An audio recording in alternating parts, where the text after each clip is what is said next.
Greetings, Neuse Little Pod listeners. This is your host, Matt Gore, reminding you to please like, follow, subscribe, and share the podcast on your available podcast apps such as Spotify, Apple Podcasts, YouTube, iHeartRadio, and any other podcast app you can think of. Share our episodes on Facebook and let us know what you think with a comment or review. Now, please enjoy the show.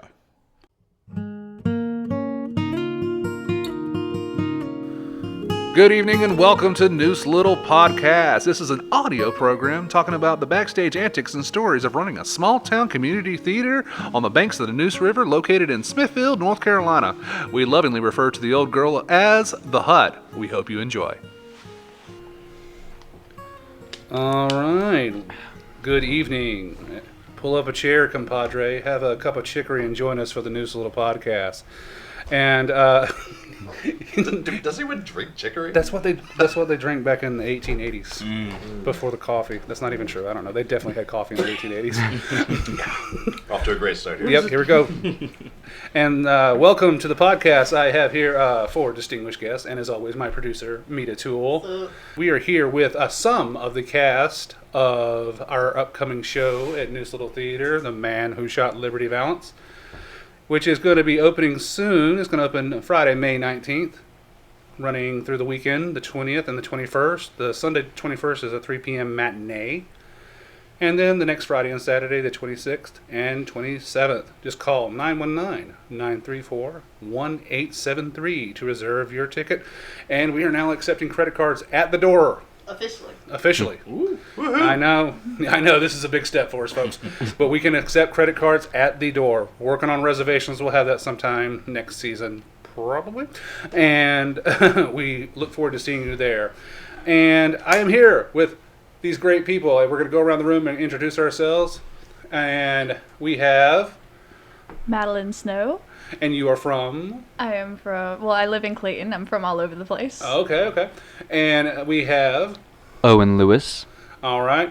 And where do you live, sir? I am in Clayton. Okay. And then we have back on the podcast for a second episode, we have Daniel Brown. And you hail from? I'm from Baltimore, Maryland, but I live in Clayton.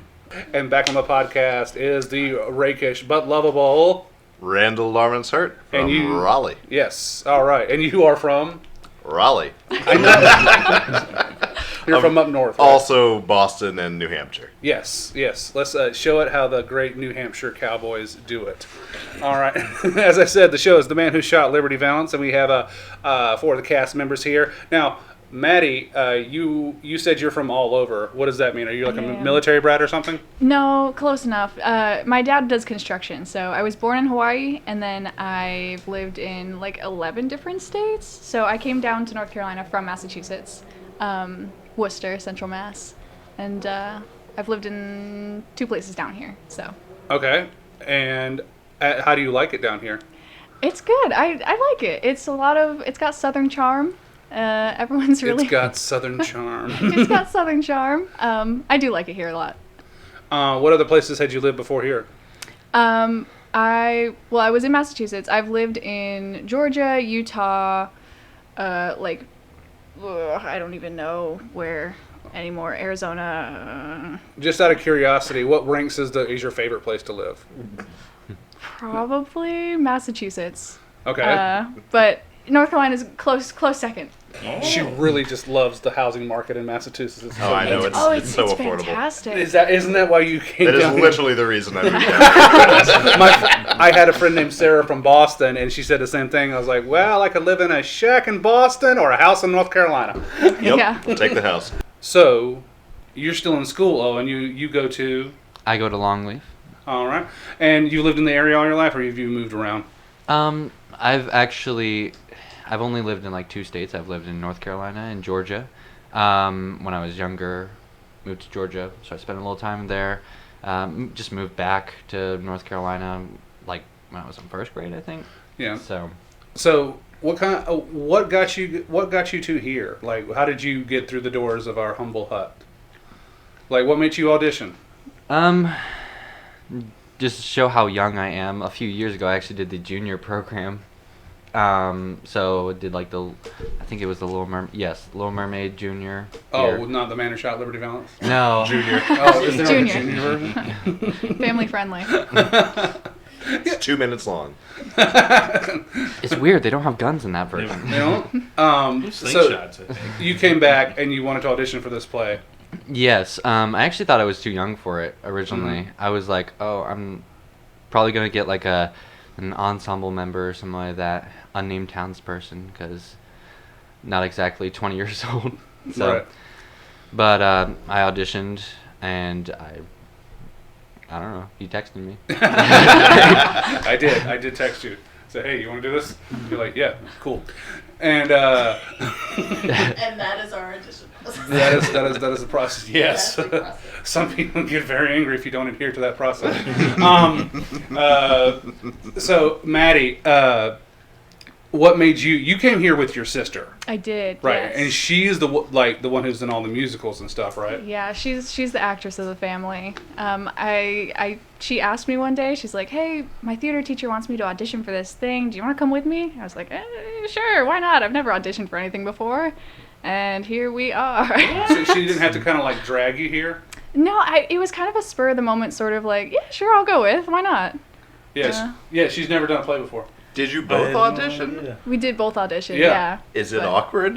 No, no, it's actually not. She's really supportive, and I'm always supportive of her. We're kind of our own best friends, so. We did something that that is not common here at NLT. We haven't done it many times before. And we did actual, I don't know if you know that, we did callbacks for those 3 lead roles. And it was you or your sister. Yeah. And Kathy, you said, what did Kathy say on the way down to us? Kathy, my assistant director, the very overqualified assistant director, Kathy Nixon. What did she say to you? This place is haunted. No, the other thing. Kathy said, just so you guys know, it's going to be one or the other. So, Oh, yeah. Yeah. And We went down there knowing one of us will come out alive. yeah, because Hallie Jackson, the role you play, is really the lead female role. There's really not any. There is a role that comes near the end that is supporting kind of cameo-ish, but there's the lead role is Hallie, so it was only going to be one girl. So before we get to you guys, let's actually just talk about the synopsis of the play a little bit. At its core, The Man Who Shot Liberty Valance is the same story as John Ford's 1962 film, starring John Wayne, Jimmy Stewart, and Lee Marvin. A naive young man travels west with notions of bringing education and law to the prairie wasteland, only to find out that his ideas of prosperity and progress aren't received with open arms, but with hostility and violence. Now, this adaptation, written by Jethro Compton, adheres more to the original source material, a short story by Dorothy M. Johnson, and he doesn't downplay the more unsavory aspects of our history, nor does he shy away from the more gritty aspects of our collective past. So, it's very much a drama, and we actually have there's 3 leads in this play. There's you, Owen, there's you, Maddie, and then there's Tyler Pinkowski, who just begged me to have tonight off so he can go see his girlfriend get an award at their school banquet. Oh. So feel free to mock him for that. Girlfriend. What a loser. This guy's whipped. I say that being a whipped man myself. Takes one to know one, huh? Yeah. But no, I only kid because I know Tyler can take it. But we miss you here, Tyler. Let's get into your guys' characters. So who do you play, Randall? I am Liberty Valance. I was about to say I'm the titular character, and then I realized that no, that's the man. Yes. Yeah. So I told you about this play a long time ago, probably a year plus ago, and I said you should read a script and see how you like it. And you really latched on to Valance. Now, why is that? A few different reasons. The primary one being I've done a lot of community theater over the years, and I tend to get cast as a good guy. Probably just my charming nature. And I really wanted to do something different. I've never gotten to play a true villain, so I wanted to do something that would really test my skills. In terms of the character itself, I mean, the entire play is well written, but I just think Liberty Valance is one of the best written. I think he's one of the best, just cold-blooded, awful people in any play that I've ever read. Yeah. Now, you say you always get cast as a good guy, but in the 2 plays you've been at Neuse Little Theater, they've both been kind of heels. Let me clarify. I was going to say, but Percy was kind of the lovable kind. Yeah. I usually, because most community theater is either musicals or comedies. So even the times when I'm not a good guy per se, you're still like, you're for laughs. Lovable. You're not like an evil, you're lovable, whatever you want to call it. We really break it down, but There's nothing lovable about Liberty Valance. No. But no, that's the thing, though. That's why I think you have to come see the play to see what I talk about briefly. But the thing with the gun on the table, that's why I think it works, is because there's like a half second at the end of the play where I'm like, he might not shoot him. They might just work this out like gentlemen. Of course, that would make for a very dull climax. Let's talk about your character, Dan. Very fascinating character. Yes. Jim the Reverend Mostyn. Yeah, Jim the Reverend Mostyn. All right. So yeah, Jim. He's I'd say he's the only Negro character in the show, and he's just a lovable, thoughtful guy. I feel like he's very much a daydreamer, and he cares about people, and it's just cool to see his journey, it's his character's like important. His presence is felt on stage. I feel, he's not always saying something, but he's present. He's always present. Whatever's going on in the saloon, he's there listening. Because a big thing about him is whatever he hears, he remembers, and I think like that's why he's so attuned to what's going on. Yeah. You said whatever he hears, he remembers. He has a I think the correct term is eidetic memory. Mm-hmm. Well, he memorized what he can read. Mm-hmm.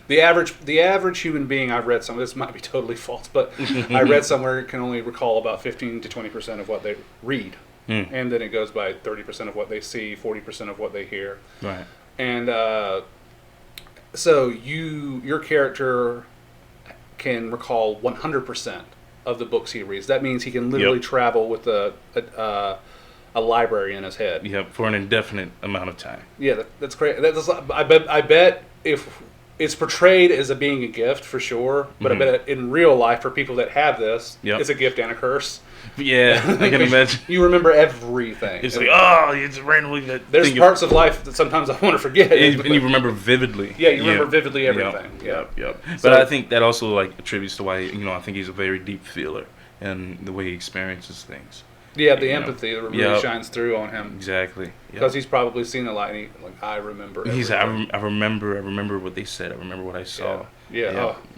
He's also the epitome of the innocence that gets taken. I mean, you know what I mean? He's the reason why you sort of go, you can't continue on this vein. Like the way this life is going, this Wild West that's going on.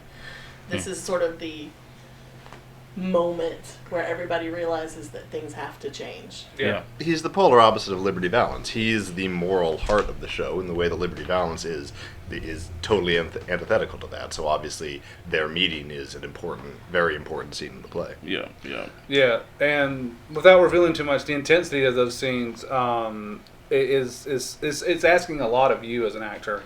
But I think I ask a lot. I think this is a demanding play for the leads. We got 15 in the cast, but a lot of those townspeople and then like 7 characters with dialogue. And I think I asked especially of you 4, because Liberty has dialogue when he's in the scenes, but he's only in 2 scenes. I think I ask of you the most, Dan. I really do. I think you carry the biggest burden in the play. And I appreciate that as a director, and I recognize that, because it cannot be easy to do that night after night after night. No, it's not. I gotta be honest. It's enjoyable. It's fun, kind of exploring, the shape of the character, and how he fits in that scene, that the Liar's Dice scene. Yeah, the Liar's Dice scene, and just. The kind of the mental tug of war that's going on. I love that aspect, and Randall makes it easy with his piercing, grayish, greenish, bluish eyes. You play a wonderful psychopath. I saw a different version of this play and I shout out to Gilbert Theater down there in Fayetteville, North Carolina. Go see a show with them because they, for no charge, provided 4 out of the 5 six-shooter replicas we use on stage. So thank you to them. Oh, wow. But I saw their version. It was very good. And Valance, played by a 70-year-old man. No, he was wonderful. He was an older Liberty Valance, but he was very scary. And I think, Randall, that you bring a whole nother layer of like just pure psychopathy and terrifyingly unpredictable. Mm-hmm. And it's unnerving to see every night. There's a reason why everything goes quiet when that scene kind of shows up. It's not only it's entertaining, but it demands your attention. It demands your attention. If the audience isn't raptured in that scene, I don't know what I'm doing. I should never direct a show again because the words are there. Yeah. The words are there, and it's just the scene is there, and it's all there is for me not to mess it up. You know what I mean? I know what you mean, but it is a challenging scene to get back to something Dan was saying too. In particular, I think you have the harder part of that scene because you have to deliver just as much characterization, just as much emotion to the scene as I do, and you have very few lines. Yeah, you have very little to work with to show how the scene is impacting you, and I've been very impressed with your ability to do that. I think it's going to be. It's not the greatest scene in the play. It might be the greatest scene in the play, but the entire play. It just might be, man. But it's not the greatest. Well, I realize I'm saying that in front of other actors who have fantastic scenes that I really respect. Nothing to use, guys, but the show is filled with scenes like that. I know we're talking about this one, but the entire show is filled with fantastic scenes. Let's talk about some of your scenes then, because there's several like fantastic scenes with your character Hallie, and like describe her. What kind of person is Hallie Jackson of Two Trees? Hallie Jackson of Two Trees is very much a rough and tumble kind of saloon owner. She doesn't like to show vulnerability, and she's very, very gruff. She doesn't let a lot of people in, and she pushes a lot of people away, except Jim, I think. And yeah, I think she's a very interesting character because she has a lot of anger, but she's also got a kind heart deep inside. So, Owen, you play the naive young Ransom Foster who comes from the East. You come from New York, actually. Yes. How does you come up and just disrupt everything in this little small town of Two Trees? Why don't you talk about that? Yeah, well, honestly, it's probably the most fun character I've had to play because he's like Sheldon from Big Bang Theory. He's an but he doesn't know it, so it's okay. But I'm gonna have to like work to bleep that out. Oh, because there's no way your former. I'm letting your former cop, former military dad listen to you say that. not my son. I say it all the time. It's fine. But I think a lot of it's very, very hard to play that though, like without sounding like an asshole and knowing I'm an. So we're just gonna double down on it. Kids these days. He's not gonna listen. It's Jerk. fine. Yeah, he sounds like a jerk, but it's hard to make. It's hard to make him not sound like a jerk and him know he's a jerk. Like the times I'm literally telling like Hallie I'm better than her, but I have to make it seem like I'm not saying that, like purposefully. You have to play confident without being cocky. Yeah, and it just. That's hard for teenagers to do sometimes. Yeah, we're just naturally cocky.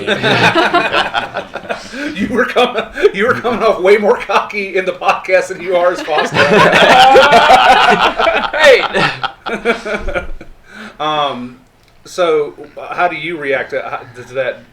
Just him coming up and blowing up your world, Hallie. You own the Prairie Well, the saloon in which all the action of the play takes place. Yes, and Foster comes along and ruins all the plans that she had with her possible lover, and he just turns the world upside down. He starts teaching people how to read, starts teaching Hallie how to read, Jim how to read, half the town how to read. There is a love triangle, and that is yes. The third part of that love triangle with Hallie, Owen, and Tyler is his part, Burt Barracoon. And he's not here to talk about his character, so... How would you describe? Yes. The opportunities I have right now. Burt Barracoon is a cowboy. He moseys, he draws, he shoots. He's gone for a part of the play because he's off doing some cowboy jobs and Cowboy job. cowboy jobs. Where you been? Cowboy jobs. And he kind of comes back after dragging Foster in half dead from the prairie, and suddenly Foster's this competition that he's never had before, and he kind of has to deal with letting Hallie go in a way, but also he doesn't really let her go. It's interesting to see Burt kind of because he can't play. He has to play it like a good guy. Oh, Burt's just such a good guy, but deep down inside, he really wants to be with Hallie, and that's like the whole pull right there. Do I do the right? It's all about the play doing the right thing. Yeah. Ransom has to decide to do the right thing. Burt has to decide to do the quote-unquote right thing. And all these right things are easier said than done. They all have severe consequences to everybody's life. So, Mita, I didn't tell him right away we're doing the podcast, so I just told him to be here early on Thursday at 6 o'clock, Owen and Maddie. And Maddie was like, so, what are we going to do? And she was like, are we going to be doing, the intimacy counseling for the whole hour? I was just going to say... Because Owen and Maddie have to kiss, and we've been putting it off and putting it Oh, off. sweet. And we're almost there, and... That's going to take so much more than an hour. Oh my god. That's what they were dreading. They were in their mind. They were like, "We're gonna have to kiss for an hour." No, I was so wondering what it was. He was like, "Be here early on Thursday, 6 o'clock." I was like, "That's really, really early." And I talked to Maddie, and she was like, "Yeah, I got that text too." I was like, "Oh no." I don't think I'm that bad. Oh my god. I don't know yet. Oh no. Turn in your gun and script. He's just always in character, Maddie. Don't take it personally. He didn't tell you to bring breath mints or mouthwash or nothing. I got chapstick. Tic Tacs in my bag. Yes, you always got add some breath mints on hand. And I was going to keep you in the dark, Owen, right up until you walked up here and put on your headphones. I ruined it. I'm sorry. I was like, Maddie, did you tell Owen what we're going to do? He's like, yeah. She's like, yeah, I did tell him we're going to do the podcast. I was like, oh, I was just going to keep him in the dark till right up to the last minute. Yeah, she didn't want to lead the poor guy on. That must have been crazy, a whole hour of that. Maybe we just stare into each other's eyes for half an hour. That sounds awful. I know. She didn't want to come in here going, I'm ready, Maddie. Oh my god. I got Tic Tacs for this. Stop crying, Owen. Just do it, okay?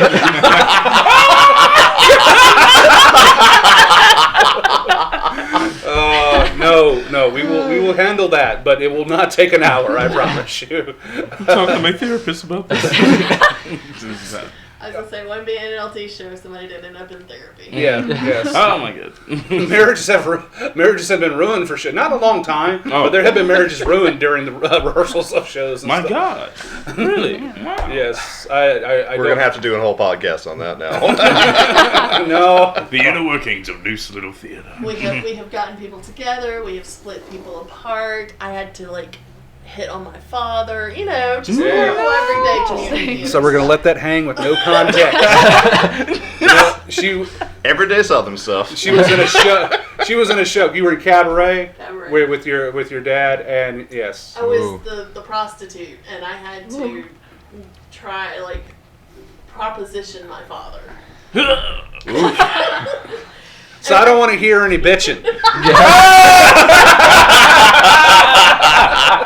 You hear that, guys? Do you want to be a star or not? Do you want to be a star? Do you want to know how long the intimacy This is counseling real out? showbiz. The real showbiz. We have a support group. It meets on Tuesdays. If anyone knows about that. Those I'm are not the only one who's had to do that. Those are what those jackets are for. But every night I would go, you can do this, you can do this. You're not doing anything wrong. You're not doing anything wrong. You're just talking to him. And every night the music would start, and I'd strut myself across the stage, and I'd sit at the table, and I'd do this, and my father would go. And I'd go, oh! Mina just ran her hand up my arm. Listen, you're a lucky man, Fred. Cutting that off and all, going off the rails. Let's get back to the murder. Get back to the mayhem and the cow. This happens every time. This play is not for small children. It does have language that some might find offensive. It does have gunshots. Knock on wood, we're working on it. If you go to the play and you hear an audio gunshot, that means we failed, and I'm sorry. I'm trying so hard to get actual blank, safe gunshot sound effect. And it does have some adult themes. There's like love triangles and stuff, and there's lots of layers to this little onion of a play, and we've been working hard on it. It's going so fast. It's just going. I've been planning this play for 2 years, and this rehearsal process is just flown by. I can't believe we're already almost there. I know. Yeah. I know. It's crazy. But we're in a great spot. No, knock on wood. What are you doing? You can't see that. Christ, right there. No, I talked to Sammy. Sammy plays the Sammy Smith, a longtime NLT vet, plays the narrator in the play, and he said, "I have terrible anxiety about the play." And I was like, "Why?" He's like, "Everything's going too good." And I was like, I had that same thing, Sammy. Every day, I'm just wondering. I'm like, oh, the other shoe's got to fall. Things are going a little too smooth. But I had the same problem with the last one. yeah, We had 5 weeks to get the show done, and I thought this is gonna be a bitch. And then it went so nicely. I was like, there's got to be something coming, because it doesn't do that. It doesn't flow nicely. So I know that feeling. this one has gone smooth. So we hope it continues that way. I'm gonna start enunciating better, and you're gonna be like, okay, something's definitely gonna happen now. It cannot be going this smoothly. Yeah. I heard all your dialogue tonight, Owen. What's going on? What's going on? Are you trying to sabotage us? That's pretty good. When I was driving home the other day, you have like a hard part, Owen, and not only, but it is. I was driving home with Tamara, and she said, like, Owen has a really difficult role because he has to convince the audience that Hallie should be with him and not Bert, the handsome cowboy who would do anything for her. And no spoilers, but I honestly think he's the hero of the story. What? So you're telling... he's the man who shot Liberty Bay. See? You know what? It's all coming around. No comment. So, I'm going to put you on the spot, Hallie. Oh no. Who? Just the characters, not the people, not the actual people. Who do I like more? Yeah, who would you choose? Bert or Ransom? I lost. This is tough because I think there's a sense of excitement that Foster brings to the table, and the sense of something new and something different, and as she says, a chance for something better. The perks. The perks. But Barracoon has cared for her for a very long time, has looked out for her for a very long time. Job security. Yeah, job security. I feel like I just feel bad for Barracoon. Like, I would choose him on behalf of feeling bad. Like, he's really got... Barracoon's like, yes, plan worked. Yeah. Got the pity vote. Yeah. As a girl, basically, it's the difference between what you know and what is familiar and what is Exactly. comfortable, and new and exciting, and the possibility of something better. So Yeah. I mean, that's the two that she has to choose between, basically. Exactly. Anything could be in the mystery box. Yeah, like a Lifetime supplies rice roni. familiar, comforting, what I know. I might get to sleep in a feather bed every once in a while. Yeah. You have to weigh those options. I need to bathe more than once a week. It's a tough choice. It takes an entire play to figure it out. I might not go hungry. I can read. Barracoon, I read enough. He said I can read enough. He reads the headlines of Yeah. newspapers. It's not a hard choice because we all know how soft Tyler is. But Sautan's that Tyler. I was gonna say, it's also Barracoon accepts her for who she is, and Foster expects her to be better Ah. and grow. So there's also that too. Yeah, that's very true. Barracoon does just he doesn't he loves Hallie for who she is, like you said, and Foster kind of encourages growth and learning and. Had you read the play? Had y'all read the play before y'all got here? What do you mean? But before the podcast? No. No, I'm sorry. Before I hope so. before auditions, before you arrived at the hut. I showed up not even knowing what the play was. So you had your part before you read the play. So what was your first reaction knowing, oh, I've got this part, this is the play? Do as much research as possible into westerns. That was my my initial thought. But then it was like, oh, this is going to be tough. There's a lot of heavy stuff that I want to do justice. I don't know if that was the same for you, but... Oh, yeah, no. But I honestly... So I read the parts, and I didn't even know there was a love triangle. I thought Bert and Hallie were just together, and then Foster's just kind of there. It was like a Harry Potter situation. But Harry never was really into Hermione, I thought. Not really. And that's what I thought was going to happen. But then there was like... I read the play, and it was like... There's like, kiss? I was like... okay. No, he likes her too, Owen. Yeah, dude. Hate to break it to you. Yeah, I think it was like the third rehearsal before I found that out. Oh, Lord. It's so fun to watch them grow as actors. Can you believe this guy kills you? Spoiler. He cheats. But I read the play before the audition. Yeah, what did you think when you first read the play? I was like, oh, this is so great. Oh, my character, oh, okay. Oh, no. No, but I get to bring a book.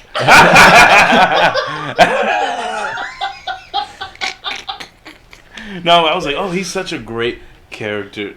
I was actually pretty excited about the listening part, because I always wanted to play a character who doesn't really say much, but they listen. They're on stage listening. And so that was when I read the script before the audition. I was like, okay, consider like the thoughtfulness of the character. So that was cool. That was cool. Yeah. Well, Randy, you read the play, and you've already said about your first impressions of the play. And is your portrayal of the character how you're doing it now? How you thought you were going to do it? More or less. I pictured him being a bit gruffer, I think. Not quite as smooth as I think I'm playing the character, which might be just a limitation of my ability to play gruff. But I think I also got coaching from you in terms of like improving the Valance. Clearly has a sense of humor and trying to play up that a little bit, play him as a little bit more cultured, which I think has worked out well. I think the result we've gotten to is a very good characterization of Valance. It's something I'm excited about because it's truly something like he can almost convince you that he might not hurt you. Mm. you know he's the bad guy, and this is a Western, so obviously he's going to do bad guy things, but he's so smooth that like there's a split second where you're like, well, maybe everything's going to be all right. There's an element of cat and mouse mostly cat to him that I didn't get. For example, the liar's dice scene. When I first read it, I didn't really understand what was going on in Valance's head specifically when that was going on. And having done it a few times and gotten to a good spot, I see he likes to play with his victims. He's a deeply cruel person who enjoys toying with people before he does what he was always planned to do anyway. Yeah. Bit of a sadist. Yeah, absolutely. Oh yeah, absolutely. All right. I think that's a good place. Yeah, sadism is a good place to wrap it up. Yeah. We want to leave it with something We've nice and warm. Yeah, something that can heartfelt. But in all seriousness, there's a lot of people working very hard on this show. I couldn't have asked for a better cast and crew. They are all trying their heart out to bring you a bona fide Western on stage. And I mean, think about it, people. Just think about it. How many real Westerns can you see on stage that's not a musical, that's not Annie Get Your Gun, that's not Oklahoma, that's just an actual Western play? I can't think of that many off the top of my head. The Man Who Shot Liberty Valance. Oh yeah, that's the good one. Yeah. We should try that one. I'm gonna write that one down. I haven't heard of that one. Had I mentioned they're all a bunch of smart asses. Oh, but he can say it. No. I'm enjoying seeing the teeth come out because usually our conversations are like, no, louder. Enunciate. Read your emails. No, not take that shirt. I need 2 shirts, Owen. Come on. I'm getting them. All right, we're gonna leave it there, folks. Thank you to Maddie, Owen, Dan, and Randall for coming by today. It wasn't too hot up here. We've definitely done. I'm talking temperature-wise. The podcast content was piping hot. As always, here on Neuse Little Podcast. Please come see our show again. It's going up May 19th, 20th, and 21st. That 21st is a Sunday matinee at 3. It's going to be also the next weekend on Friday and Saturday, the 26th and 27th. Call 919-934-1873 to reserve your tickets, and you can save money by doing so. So reserve tickets are $13 and walk-up tickets are $15. We recommend that you go ahead and reserve those. So thanks again, folks. We'll see you on the other side with our.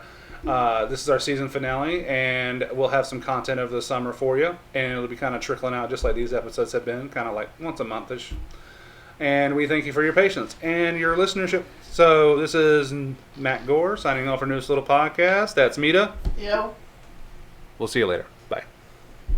Credits for the show. Your host and creator is Matt Gore. That's me. My producer and editor is Mita Toole. That's me. Music is by Cody Walker. Please go look up Cody on Cody Walker Music on YouTube, and he's also on Cody Walker Music on Facebook as well. He's local, so and he's got a couple of albums out. Easy listening, John Denver type of guitar voice. That Cody Walker. All right, thanks for listening. We'll talk to you later. Bye bye.